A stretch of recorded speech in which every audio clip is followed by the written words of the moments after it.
अस्सलाम वालेकुम। मैं अलियास करताज। मैंने उम्मीद है मेरे सब दोस्त खैर वफीद नाल होणगे। प्यारे दोस्तों, मैं गाहे बगाहे सोलर सिस्टम के उत्ते मैं छोटी छोटी वीडियोज़ बनाता रहना वा।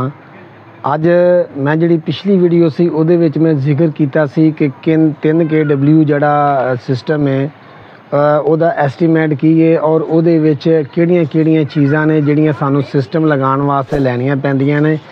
ਅੱਜ मैं ਤੁਹਾਡੇ ਨਾਲ एक ऐसी सिस्टम की गल करांगा ਜਿਹੜਾ कि बिल्कुल ਜਿਹੜਾ ना एक छोटा सिस्टम होएगा, यानी कि थोड़ी कास्ट वाला सिस्टम होएगा।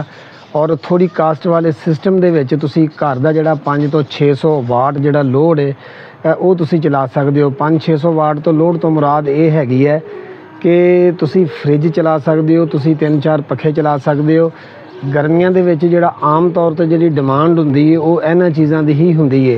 यानी कि अगर तुसी दिन के वक्त दे विच अगर यह तुसी चीज़ां चला लैंदे हो तो यदा मतलब यह होया कि तुसी अपनी जिहड़ी वापडा का जिहड़ा खर्च है तुसी उहदे विचों अद्धी बिजली बचा सकते हो। और उहदी तफसील कुछ इस तरीके नाल हैगी है कि अगर तुसी सिर्फ और सिर्फ 2 सोलर प्लेटां लवो 580 वाट दियां और उहदे नाल तुसी 1000 वाट का UPS लवो, एक तुसी बैटरी लवो और उस तो अलावा तुसी एक MPPT कंट्रोलर लवो। यह जिहड़ियां तुहाड़ियां 4 चीज़ां ने, यह जदों तुसी 4 चीज़ां लैंदे हो तो तुहाडा एक इन्ना कि तुसी लोड चला सकते हो कि तुहाडा जिहड़ा घर दा जिहड़ा सिस्टम है ना वो बड़ी आसानी दे नाल चल सकदा है। और इन्हां दा जिहड़ा एस्टीमेट बनदा है तकरीबन इस वेले तुसी अगर एक 2 प्लेटां अगर खरीददे हो 580 वाट दियां तो तकरीबन वो तुहानूं 65,000 रुपए दे विच 2 प्लेटां जिहड़ियां ने ना वो मिलणगियां A ग्रेड दियां।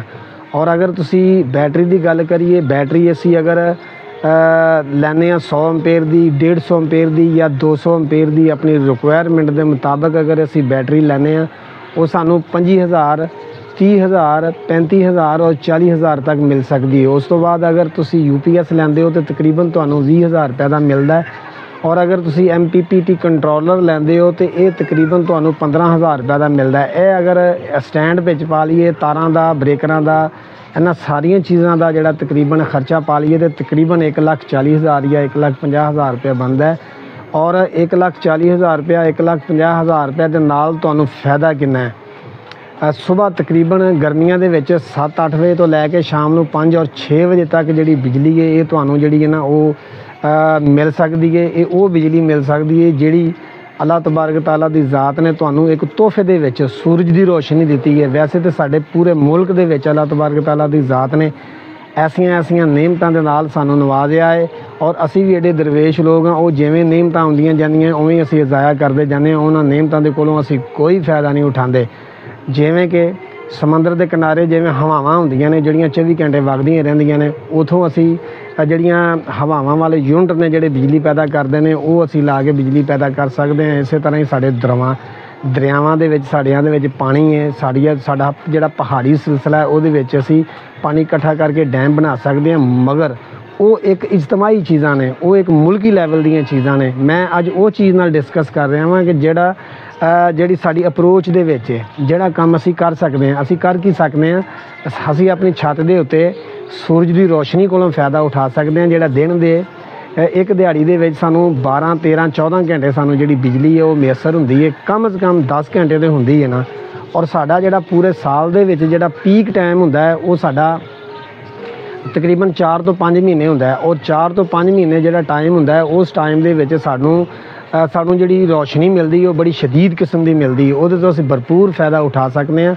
और जिहड़ा मैं तुहानूं एस्टीमेट दस्सिया 1,40,000 तो 1,50,000 रुपए के दरम्यान ये जिहड़ा सिस्टम लगदा है ना तुहानूं तकरीबन 500 तो 500 वाट तो ज़्यादा और 700 वाट 500 वाट तो लैके 700 वाट के दरम्यान तुहानूं जिहड़े ने वाट मिलणगे। और इन्हां वाट्स दे विच तुसीं फ्रिज चला सकते हो, तुसीं जिहड़े 3 ਤੋਂ 4 तुसीं पखे चला सकते हो।